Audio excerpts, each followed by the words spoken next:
Godzilla is now in New York City.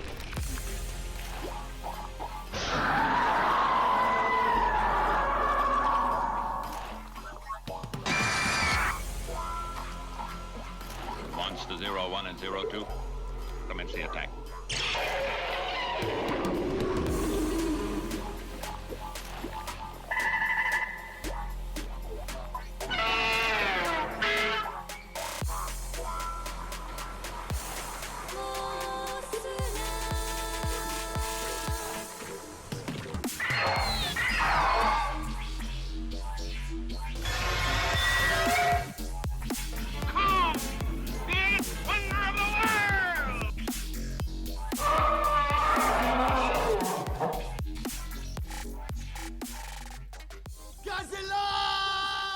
Hello, listeners, and welcome back to Stomp This Way. How's everyone doing today?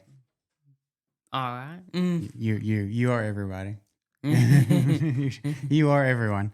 Yeah. Well, yeah. You know, I was as I was listening back to our podcast episode from last week, it just dawned on me that wasn't the first movie that we had talked about. Robert Forster. He was in Dragon Wars. Remember, he was like the old wise sage. Oh, Guy. But anyway, off subject. Today we're talking about Alligator II, The Mutation. Were you excited about this movie? Yeah. Yeah. That's it, yeah. Yeah. Well, anyway, I'm in a good mood today. Sooners won, so all's right for another week. Anyway, I guess you want to dive into it? Talk about Alligator 2? Sure. All right. Well, this began production in March of 1990, a decade after the release of Alligator 1. Filmed on Echo Park Lake in L.A. It's set in, what do they call it? Regent Park, California. Yeah. It's a made-up town. This is a direct-to-video sequel. I think it had a very limited theatrical release, but direct-to-video. And did you know that Kane Hodder, who is, of course, famous for playing Jason in a lot of the Friday movies, he plays Billy Boy in this movie. And he was uncredited as one of the suit actors in the alligator in the first movie. So, yeah. Wow. There you go. A little October trivia for you. You want to tell them about the box office? Quotes, in quotes, box office. The box office. Yeah. Sure. The box office for this movie it was released June 5th, 1991. The limited theatrical release. Mm-hmm. And then the home video release was December 18th, 1991. And then a budget of $3 million. Yeah, which is almost double the budget. I mean, if you believe the numbers on Wikipedia, almost double the budget of the first movie, which I have a hard time believing. I mean, I know inflation 10 years, but maybe they spent that money on Dee Wallace. I don't know. We'll talk about why she's even in this movie. But yeah, so this movie sat on the shelf. I mean, began production in 1990. Didn't come out for over a year later. For a direct-to-video sequel, that's a pretty long production period. I don't know how long it sat finished on a shelf before they put it out. But anyway, I've got the trailer pulled up. So let's listen to that. And then we'll come back. We'll talk about the cast and crew, the plot summary, and talk all about Alligator 2. So see ya in a bit. It happened once before.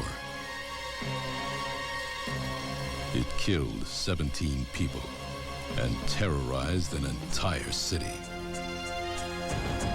The experts said it could never happen again. But experts can be wrong.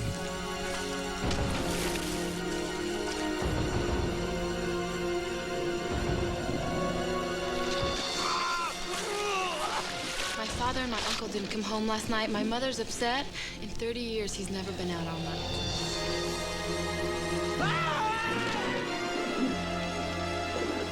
Well, there was a boot that washed up on South Shore this afternoon. Maybe somebody chucked it. Yeah, well, if they did it the hard way. The foot was still in it. Doc's right. This is a scissor bite, definitely animal. Alligators and crocodiles in the sewer, is that possible?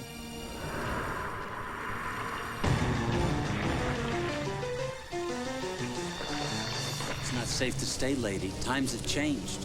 You tell Mr. Brown that we are not helpless fishermen. We will fight. One renegade cop stands between the corrupt politicians and a devastating massacre. Less than 24 hours, Vinnie Brown is going to turn the whole lake area into party town. We've got to stop him. I know how you feel about Vincent Brown, but he and the mayor, they're about to put this city on the map. This is my deal, my money. And if what you say is true, I'll take care of it. This Brown, he might be a bad dude. So what? This is Crazy Boy's turf.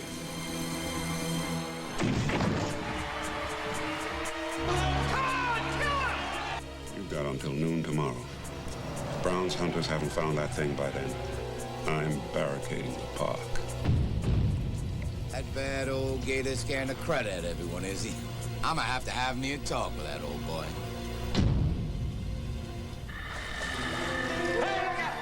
If that alligator survived a body chemistry saturated with hormone-bonded adrenaline, it's no telling what it could be right now. It's a mutant. It's a machine. It's a thing.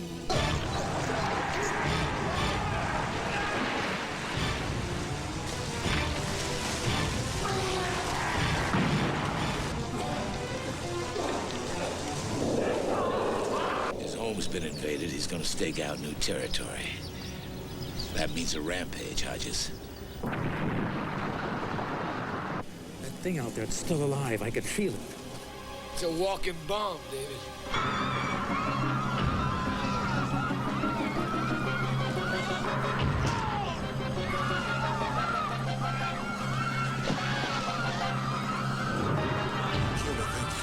Kill it!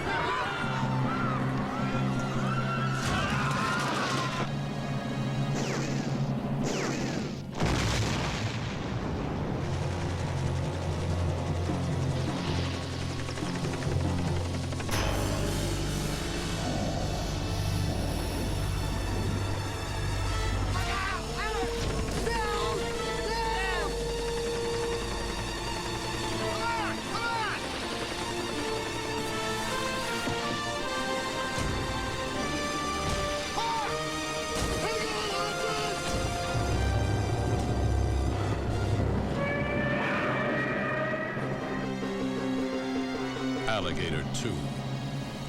The Mutation. Get out of here. Jeez, listeners, that was a 4.5 minute trailer. I didn't realize that when I clicked play. That was a long trailer. I'm pretty sure all of the Gator's screen time was featured in that trailer. Yeah. Mm-hmm. Yeah. Anyway, so there it was. Cast and crew, directed by John Hess, written by Kurt Allen, music by Jack K. Tiller, starring Joseph Bologna, Dee Wallace. She was credited as Dee Wallace Stone, Woody Brown, Harlan Arnold, Nicholas Cohen, and Brock Peters. And the plot is more or less as follows. In the town of Regent Park, California, chemicals illegally dumped into the city's sewer system have caused an alligator to grow to an unnatural size. When a couple of locals go missing, Detective Hodges takes up the case. When a severed limb washes up, Hodges' wife, Christine, a biologist, convinces him that the limb was bitten off by an animal. Hodges goes to the mayor to try to get him to cancel a carnival planned at the local lake, but the mayor, controlled by his wealthy benefactor, Vincent Brown, has Hodges arrested instead. Desperate to complete his real estate transactions for the land surrounding the lake, Brown brings in a group of Cajun hunters led by Hawk Hawkins. Meanwhile, Hodges teams up with rookie cop Rich Harmon and ventures into the sewer to kill the gator. They are unsuccessful and try to warn the Cajuns to get to safety, but it's too late. Most of Hawkins' group is killed. The police chief attempts to cancel the carnival, but is run off the road and killed by Vincent. Hodges, Harmon, and Hawkins, they all have names that begin with H, set a bomb to kill the gator, but the creature swallows it and it fails to detonate. Christine devises a concoction she believes will kill the gator. She and the mayor's daughter head to the lake to break up the party, while the men chase the gator through the sewers. At the party, Vincent kills the mayor after the mayor threatens to expose him for murdering the chief. Soon after, the gator arrives and goes on a rampage. Vincent is thrown into the lake by a local gang and eaten. Hodges, Harmon, and Hawkins pursue the gator by boat, but it quickly flips them over. Hawkins is eaten, but Hodges manages to stab the gator and inject the concoction. Hodges and Harmon are rescued by a helicopter as the gator retreats back into the sewer. Armed with rocket launchers, they follow it underground. Harmon misses his shot, but Hodges lands a direct hit, blowing up the creature. The two men emerge from the sewer to the cheers of the townspeople as the credits roll. More or less. That is more or less The plot of the movie. Yeah, so this isn't a direct sequel. This is more of just a second occurrence. Yeah. Mm-hmm. I mean, it's not even like, it never even references the first movie. I mean, there's a part where Dee Wallace and the guy playing her husband are sitting down at the dinner table talking, and she's like, talking about how this was a gator or a crocodile bite. And he's like, well, is it possible I don't know exactly what it says, but he's like, is it possible for an alligator to live in the sewers? And he's like, has it happened before? And she's like in a typical sequel, that would be the moment where, they have her say, oh, well, it happened this one time 10 years ago in Chicago or whatever.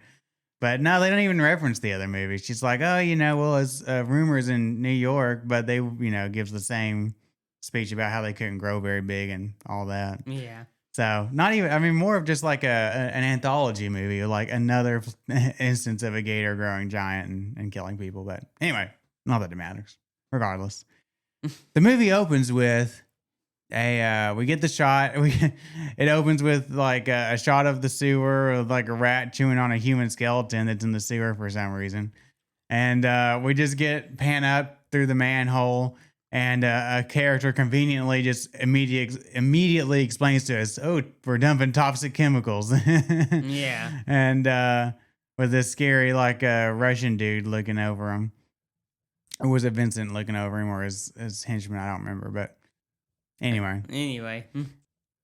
And then we get cut and there's these two locals spearfishing, like wading and spearfishing in the reeds of this lake right in the middle of town, right outside the sewer entry for some reason, but whatever. And the gator, of course, gets them. And, cue the movie. Yeah. Yeah. So, and then, we get introduced to the main character, Hodges. He's, the boot washes up and then, well, I guess the boot washes up, and then we're introduced to Hodges, and he's at home, and we hear a noise. Yeah. But then someone's wishing him happy birthday. His wife, played by Dee Wallace, again, inexplicable. Dee Wallace, I mean, I know she's a genre actor. She's done a lot of these B genre movies, but I would have thought in 1990 she was better than this movie. I mean, this isn't that far removed from E.T. I mean, I guess it's a few years from E.T., but she had done The Howling, which was a theatrical release, a moderately successful movie. I mean, I was just a little surprised to see Dee Wallace in a direct-to-video Alligator 2 movie. Maybe I shouldn't be. But anyway, she's left first a tape recording, and then she left a VHS tape that she recorded with her and their son, which we never see again for the rest of the movie. Or ever mentioned. Or is ever mentioned again for the rest of the movie. Her and her son recorded a videotape in the backyard where they're talking about how they miss him because he's working night shift, although he immediately proceeds to work a day shift after this video.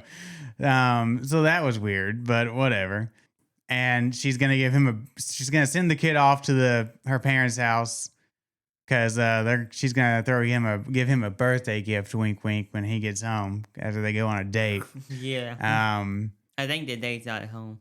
Yeah, the date's at home. But anyway, so but then he goes to his day shift inexplicably, and there's this couple, an older Hispanic woman and her daughter, and they're like arguing with the guy at the counter. And anyway, they go on to tell him that he dismisses them, but they go on, come back when you learn to speak English. And then Hodges goes out to him. He's like, "Oh, my dad and uncle didn't come home last night, and they've never been out all night before." And blah blah. And Hodges is like, "Okay, I'll look into it."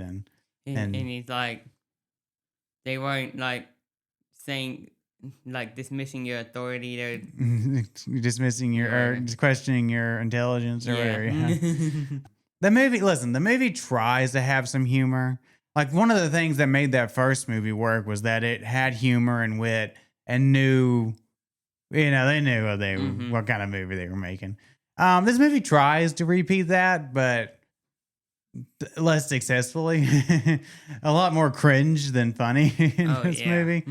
But yeah, so, there's a booth that washed up. He's going to go and talk to this rookie cop, Harmon.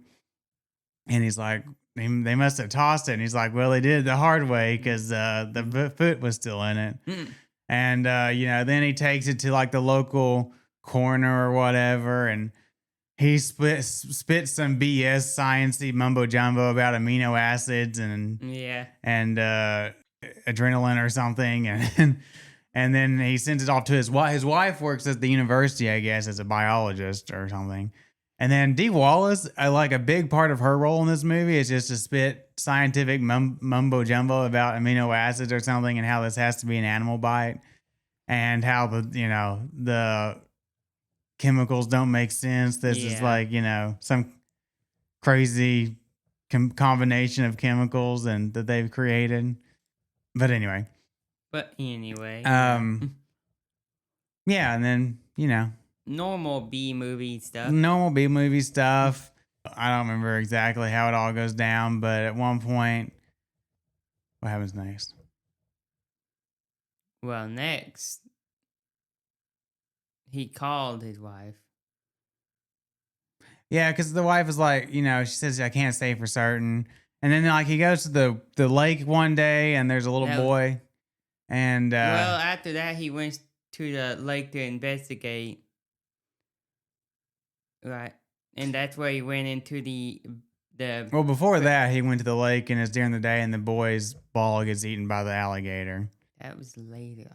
I think that was before. But then, at one point he goes to the lake, and he meets this local gang, the Crazy Boys. And they're talking about there's this Vincent Brown guy. He's a rich a-hole, like very stereotypical, like over the top corporate evil man. Yeah, like, trying to buy up all the land. Mustache twirling. And I was confused for a while. I was like, I'd forgotten about the opening scene, because I think that is him standing over those people, but I'd forgotten about. I was like, is he also the one that dumped the chemicals? Because it's weird if he's not. But also, is he like an evil pharmaceutical company owner, or is he a real estate mogul?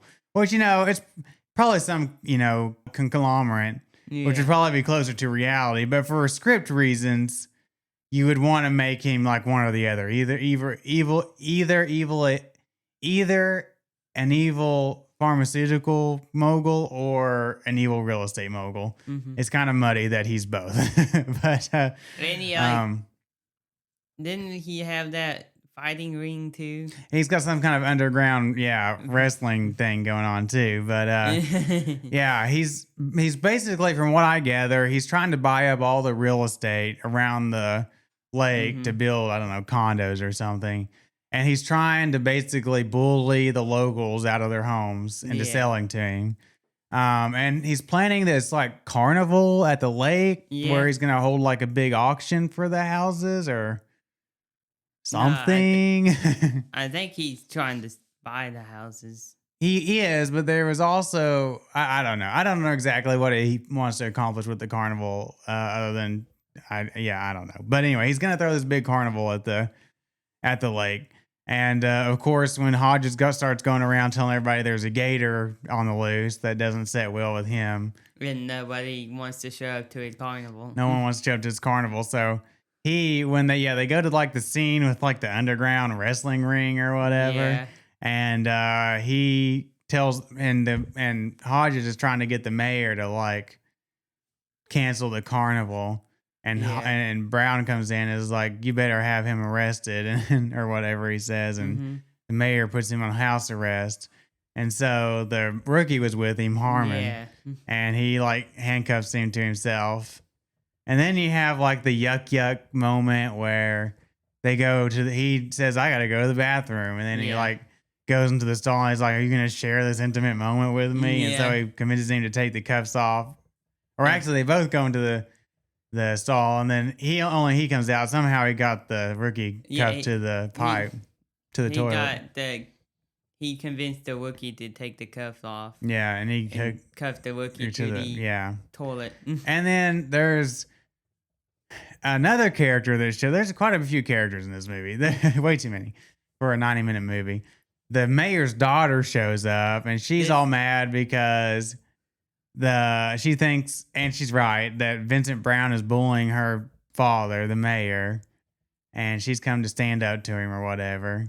Anything to do with the rookie and the mayor's daughter is like the cringiest things you ever watch. Yeah, it amazes. First of all, these two characters are, I think, completely unnecessary. But yeah, they try to use them for like their romantic subplot, which if you're going to have a romantic subplot in this movie, make it between Hodges and his wife, Dee Wallace, who is the biggest name in this movie. Which I get the feeling they didn't have Dee Wallace for a lot of days on set based on how much screen time she has. But, you know, it sets up in the beginning in that opening video that their marriage may be having a little trouble because he's working night shift, allegedly, and she's working days or whatever. And allegedly. allegedly. And they never see each other. So make that the romantic subplot about them, like, rekindling their marriage or, you know, fixing their marriage or whatever. Not this random subplot with, where she has to go and let him out of the stall because it's like a fancy place where you got to like put quarters into the stall doors to get into them. And I guess that's to keep homeless from camping out in them or whatever. Yeah. And she can't put the 25 cents. And then there's a photographer there that catches them in a very compromising photo. And which really goes nowhere, but and like so a lot of things in the movie. Yeah, so Hodges, you know, he's basically running away from the law, and then and then the most cringy scene when the rookie and the mayor's daughter is walking down the stairs, and then well, this is a little bit because they go to the police station, right? And Harmon is suspended from the force, right? And then she comes in and is throwing a fit to the mayor and Chief Speed. I think his name is Chief Speed, which is also another actor I've seen, Brock Peters. He's he's a character actor in a lot of movies, but and maybe the best actor in this movie. They're going down the stairs and having an argument. And he's like something about your backside. Yeah, she tries to ask him out on a date or something, and then he first blows her off, and then he's like, but has anyone told you how good your backyard looks? And she says something about no, but it's always open. I don't know. It's really I'm like, oh god. It's really bad. It's the most cringiest thing Then ever. they end up going out for a drink, and then Hodges, meanwhile, somewhere in here, a homeless guy got attacked by the gator. And Hodges goes and comes upon the site, and the one surviving homeless guy is really cringy homeless guy. Like he's very dopey. Like what was his friend's name? I already forgot. Yeah. He's like, oh, what are you there?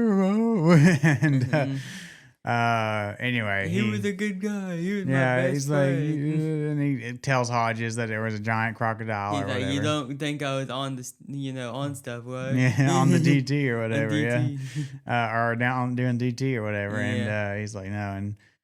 And so anyway, then Hodges who's, I guess he had talked to the mayor at this point, right? And was like, or not the mayor, but the chief. And the chief was like, Hodges, you're off this case. And he's like, well, I'm going to go do my own thing anyway. And so he kind of has the unofficial blessing of the chief, even though he was technically under arrest.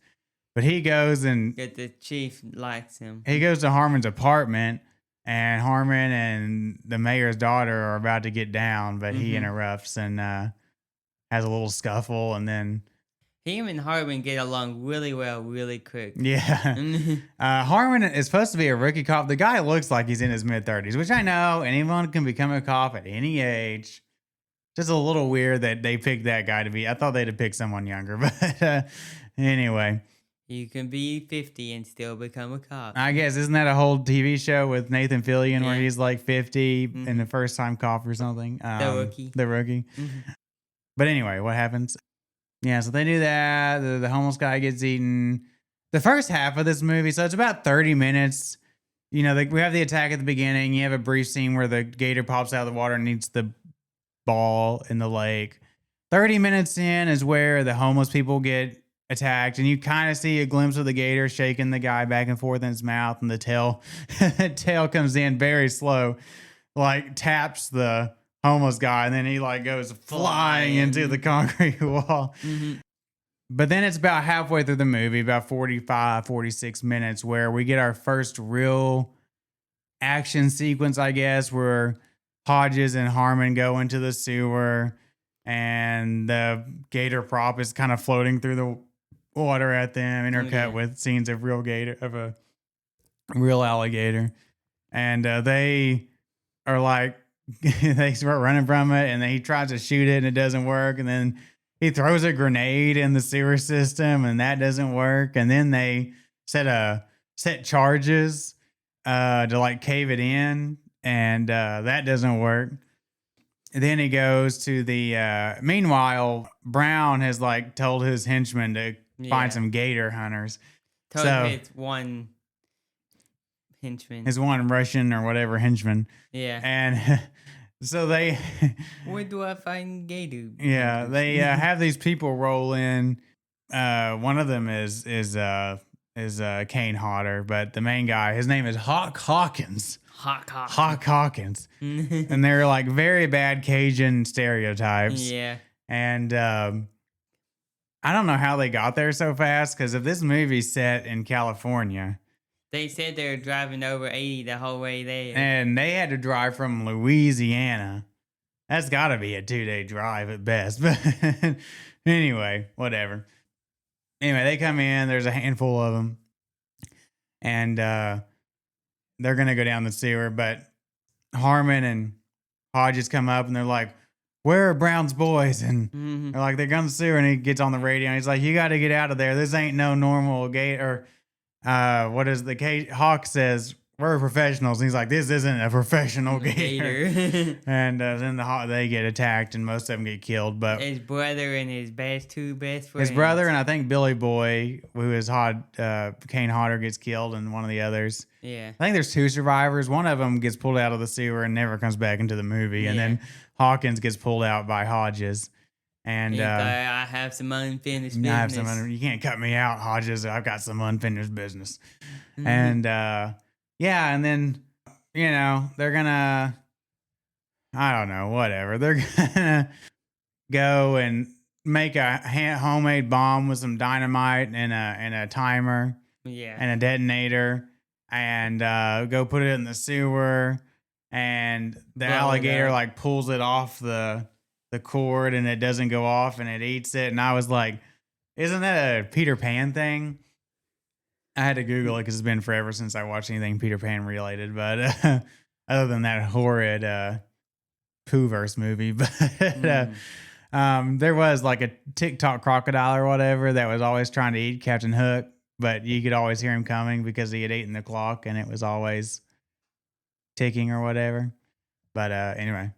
But one of the things that bothers me, I mean, this movie's terrible, but one of the things that bothers me, especially as we get into the third act, they set up several things that never pay off. One, he eats the bomb, and he's like, that bomb could go, now he's a ticking time bomb. That bomb could go off at any time. Bomb never goes off. Never goes Never is really mentioned again. So then after that fails, they go back to Christine, and she's come up with some kind of, I don't know, concoction with on a stick. She's put a needle on a stick for them to inject it into the gator. Yeah. He's like, oh, you're going to have to get real close for that. So anyway, they're doing that. The chief had gone back to cancel the carnival, but Brown had literally decided the best thing for me to do is to go run the chief of police off the road and murder him. Yeah. To keep this going. So he runs him with the mayor in the car. They go and his driver runs the chief of police off the road. I will say, well, I'll talk about more of that in effects, I guess. Probably the most impressive technical scene in the movie. Yeah. They run the chief off the road and kill him. And the carnival's on, but he goes to the carnival and he's mad because no one's shown up at the carnival, and he's got that radio DJ trying to hype it up. Yeah. And he basically is like, I'll give everybody that comes in $100, or everything's free, and I'll anybody that gets anybody here, I'll give them $100. Yeah.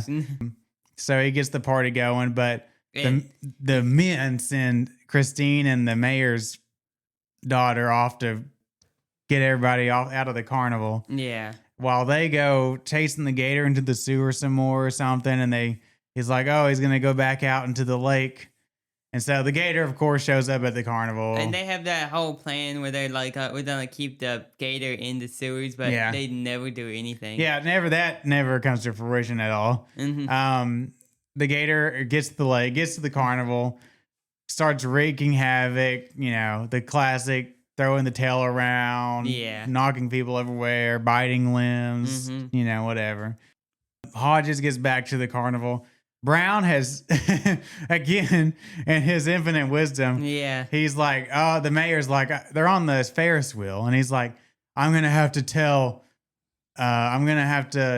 about you killing the chief of police. You're going down. And he just pulls out his gun and shoots the mayor in the gut, and mayor just instantly falls dead. Although that's a gut shot, that'd be very painful and long process. But the gun goes off, like it's not silenced or anything. Yeah. Like everyone could hear it, and it just shoots the mayor on the Ferris wheel and lets him sit there dead. Yeah. But no one reacts. Well, they did. Huh? They had all sorts of cops and stuff. Well, the cops came later and it's like, yeah, he's been shot, but. Anyway, there's not a panic at the carnival for a gunshot or anything. Over the mayor. Yeah. So this town is now mayorless and chiefless. Yeah. Although Hodges, from what you understand, they try to have some themes with this movie. There's a racial component because like it appears, at least this neighborhood is a mostly Hispanic neighborhood with what seems like a mostly white police force. And then this white, there's themes of gentrification with this white business owner coming in and trying to run everybody out so he can buy the land and build condos, and, some racial themes along those lines. I mean, it's not a good movie. So the themes are mostly wasted. But Hodges was like the guy that got along with the locals and apparently had a really rough and tumble reputation and was like the guy that everyone respected in town. But anyway, Brown is, the gator's attacking. He goes and gets the contracts for the land. And then the crazy boys meet him on the bridge that goes over the lake. After he went and gathered contracts. Yeah, that's what I said. He got the contracts. And he pulls the gun on the one like lead gang leader or whatever. And Hodges shows up and tries to defuse it, and then, pulls the gun out of the way, and he falls over. I don't know if they push him over or he just kind of stumbles and falls when over. They took the gun out of his hand, he stumbled and he fell. And then the gator gets into the lake and eats him, and he's done. And then they get him, Hodgins, Hawkins, and Harmon, say that 3 times real fast. Get into a flat bottom boat and go out on the lake. And of course, with his little spear to stab him with the serum. And of course, instantly get tumped over. I don't know how they thought that was going to go. And they got on the smallest boat ever. Hawkins gets eaten. He's trying to stab the gator as it's eating him, doing the classic gator roll.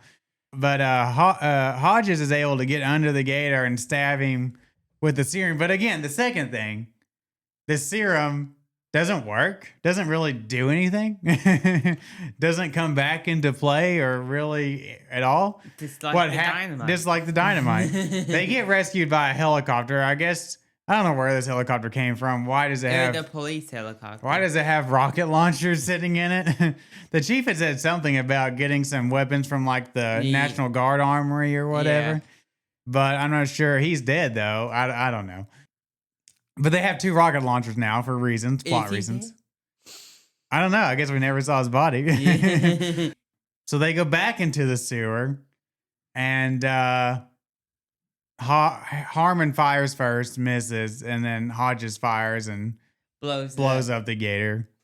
Then they come out of the sewer, and all the locals have like gathered around, and they're chanting something. And they're clapping. Comes up and greets her husband, and is like, "Let's." They've had a running joke about smoking, him trying to quit smoking, or her trying to get him quit. And she's like, "You deserve it," and he throws it. He's like, "I've had enough toxic chemicals for one day." And and they had a scene with the mayor's daughter and Harmon reunited, and the credits roll. Yeah, she's gonna give him his birthday gift finally, and the credits roll. It's finally over. I will say, that first movie, that first half of that first movie, there wasn't a whole lot of gator on screen, but there was a lot of time spent building up suspense and them people wandering around in the sewers and getting eaten and all that. And then the second half, the gator gets above ground, and it had some pacing problems in the second half, but there was a lot of gator killing people. This movie is horridly paced. There is so much time between the gator doing anything, gator scenes, and so much of the movie is spent on stupid stuff like, oh, we got to build out this whole subplot about Vincent Brown taking over the town and running the locals out and all this, or this love story between Harmon and the mayor's daughter. I can't remember her name. The one underdeveloped subplot I thought is about that they could have spent time on was the marriage troubles between Dee Wallace and Hodges. But that kind of gets pushed to the side. But, you have all the scenes of Hodges, like, meeting up with the gang and everyone talking about Vincent Brown and Vincent trying to, sell the land and, blackmailing the mayor. And it's just like, oh my God. And then the acting, Joseph Bologna, I guess that's how you say his name, as the lead, he's fine. I think he's got a little bit of charisma. Yeah. Dee Wallace, they don't give her much to do, but she's a veteran actress. She knows what she's doing. You don't like... And I will say that Brock Peters is as good as the chief.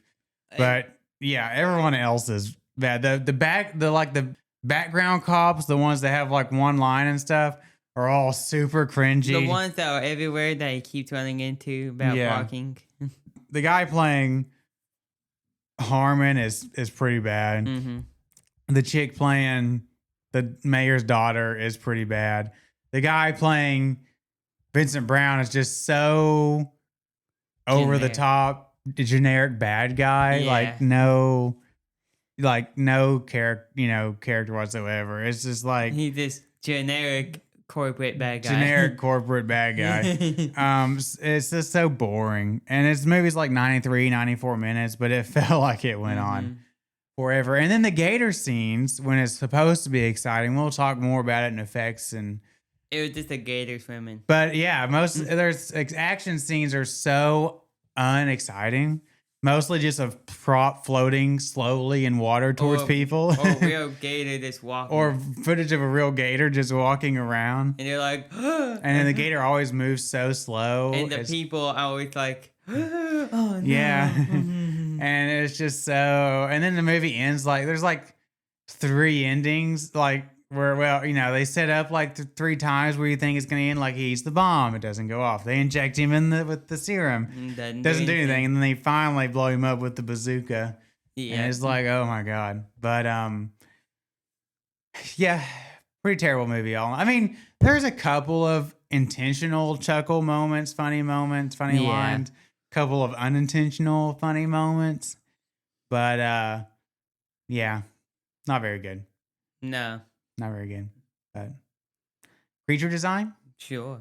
Well, it's an alligator. There's a lot of footage of a real alligator, which is clearly not the size that they're trying to sell us on this gator Or beam. when the size of the prop they have. Or the size of the prop they have. And then they have the prop, which there's like a full size prop, or at least the top half of the gator that we see floating. Yeah, and a tail. Menacingly a lot. And they have a tail prop. They have the tail prop, and then they have a head prop where the jaws can open and close and stuff. Yeah. But, you know, the floating prop is just exactly what it is, a floating immobile prop.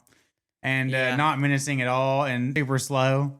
The head prop, I guess, is fine. The tail prop, clearly oversized, but whatever. Effects, like I said, the most technically impressive scene in the movie has nothing to do with the alligator. I know. You know, assuming they didn't rip this off some other movie, footage from another movie. The scene where, they go to run the cop's car off the road, and they do, and they actually ramp a real car and then roll it down a steep hill. Like, that actually pretty technically impressive shot. Not bad. The rest of the movie, not so much. Like I said, the prop, the way the gator moves so slow is so unfrightening.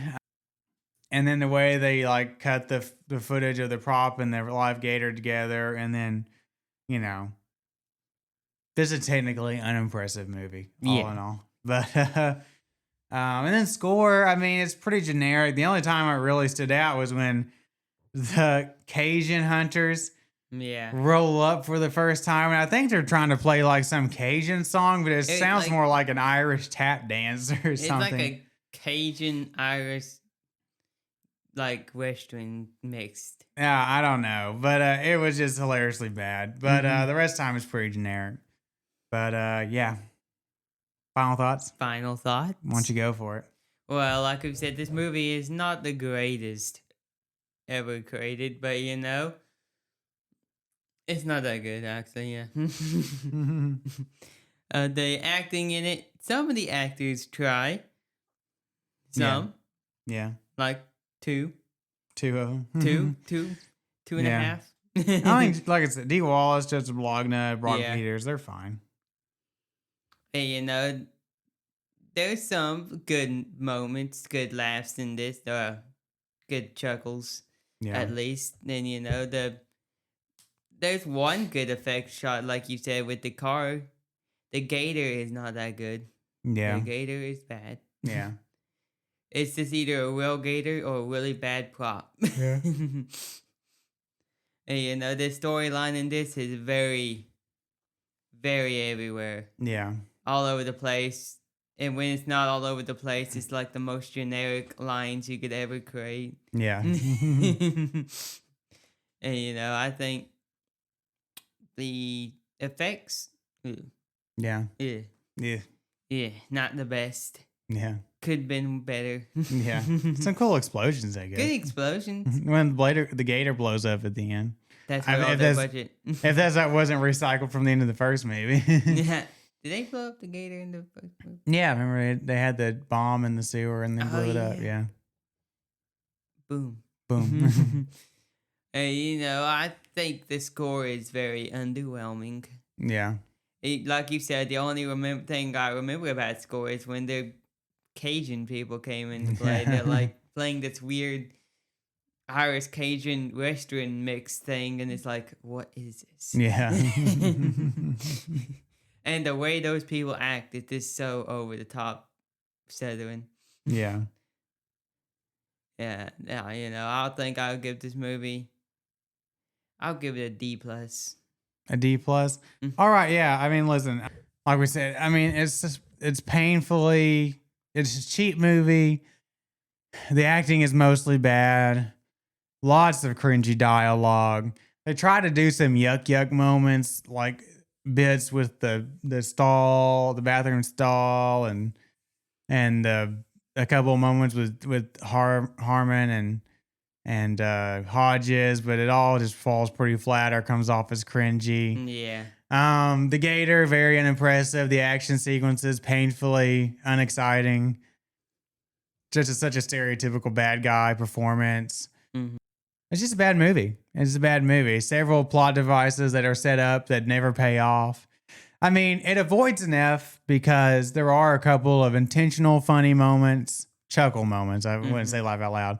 Some unintentionally funny stuff that was kind of entertaining. And like I said, I think there's a couple of actors giving decent performances here. And the movie's relatively short, under 95 minutes. So, and like I said, one impressive car crash sequence. So it avoids an F. But yeah, I'm going to give this movie a D. I wasted the first half of the Ole Miss Georgia game watching this movie for this podcast. So it upset me a little bit. But, you know, it is what it is. But anyway, I don't have really much news, but I do want to provide a schedule update. We next week, I've got to finish this book. It's kind of been a slog. We got Jason and the Argonauts, Andrew. That's a classic. Oh, classic. I'm excited to watch. Maybe a little outside of more of a fantasy adventure, but it's got some creatures in it. And then we'll follow that up with Space Monster Wong Mogwi, the lost Korean kaiju film. Ooh. And then, of course, the week of Godzilla's birthday. Actually, I think I'm off a week. I might flip those. I think I got off a week. I might we do Jason, then we do 1985, and then we'll probably do Space Monster Mongol. I think I got pushed back a week and it got off a week. So anyway, I'll flip the Space Monster movie and Godzilla 1985. Then we're gonna do the Sinbad trilogy. Ooh. Again, more fantasy adventure, but there's creatures in them. They're Ray Harryhausen movies. And then Ultraman Arc, the movie. Oh, yeah. And then Kaiju number 8, season 2. We're going to cram that down and review that. And then Troll 2 should be out on Netflix by then. We'll watch that for the week of Christmas. So excited about that. Christmas Eve will be that episode's release date. Is that a Christmas movie? Probably not. We'll Probably see. not. And then the final episode of the year will be Anaconda. Oh, yeah. A weekend of release or a new release episode. We haven't done one of those in a while. So that'll finish out the year for us. But other than that, I think that's all we've got for you. You got anything else, Andrew? I don't have anything else. All right. Well, I'll be going on a trip this week. I'm going to try to get this episode edited and published before I leave Tuesday morning to go to Maine. Going to go on a little trip with Mom to Maine. And then I'll try to stay on schedule. We should be back next Saturday and be able to stay on schedule for next week. So that's my goal. But anyway, other than that, don't forget you can always contact us at StompThisWay1954@gmail.com. And you can find our website at www.StompThisWay.wordpress.com. That's right. And we're also on Facebook at Stomp This Way. So again, next week, Jason and the Argonauts, classic Ray Harryhausen movie. And as always, I'm Aaron. I'm Andrew. And we will see you next time.